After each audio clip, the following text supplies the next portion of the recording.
All right. Introduction. Tell me a little bit about yourself. Name, undergrad, 25 years ago. What you're doing now. Well, I'm Ron Carroll, athletic trainer at Arkansas State University. Be starting my 36th year next fall. 25 years ago, I was the athletic trainer here at Arkansas State. Received a phone call from Tom Cantwell, interested about starting a meeting or getting together with the other athletic trainers in the state. And so we had an invite-only meeting, didn't have any broadcast to athletic trainers within the state, and went down to Little Rock to the Riverfront Hilton to have our first meeting. Okay. How many people were at the original meeting, and how many can you name?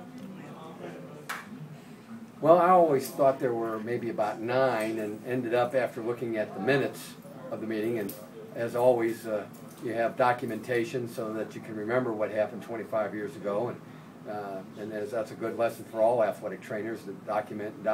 But we had 10, and I just remembered the athletic trainers that we brought down from Arkansas State, and that was Nancy Harris and Ken Hubbard and myself, and then I knew that there was Tom Cantwell and Dean Weber, Dave England, and then we had Jerry Cohen, an ambulance driver, and then David Overturf was from Southern Arkansas, and I knew there were a couple of others, but don't remember them by name. And also would be interesting to note that the initial meeting was scheduled for in January, February.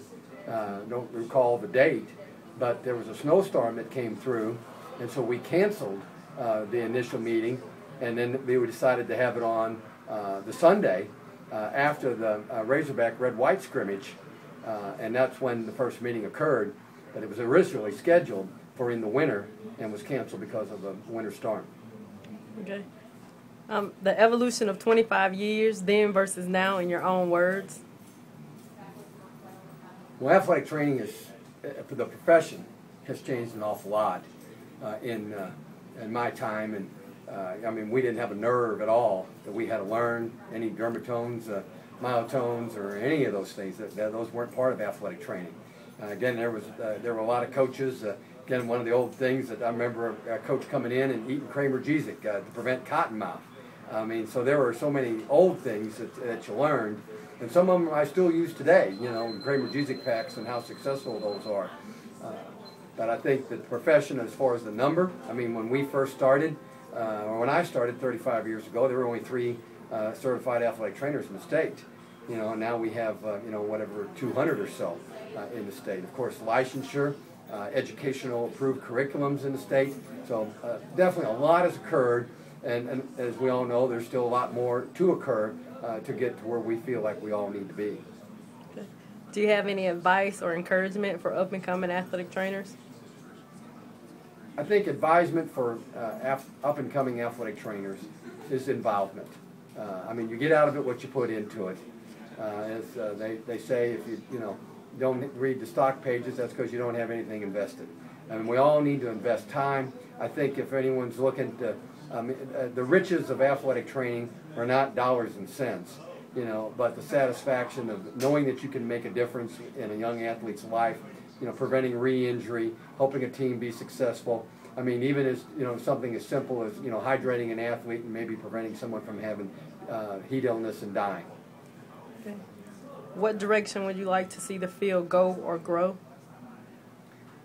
The real passion I have for the field to grow is that there's a worth for athletic training. I mean, high schools, colleges, in the clinical situations, all of them all struggle. And, you know, what's the value, financial value of an athletic trainer? And it's all about being able to produce revenue. And I really think that if we're credentialed like we are, you know, we're licensed individuals, we're credentialed for therapy and rehabilitation, we have access to the CPT codes, and it's just a matter of being able to be reimbursed by third parties. And I think that's a big thing, that athletic trainers need to have their rightful place in reimbursement activities. Okay. Do you have anything else that you want to say? Talk about? I'm going to cut it up. No.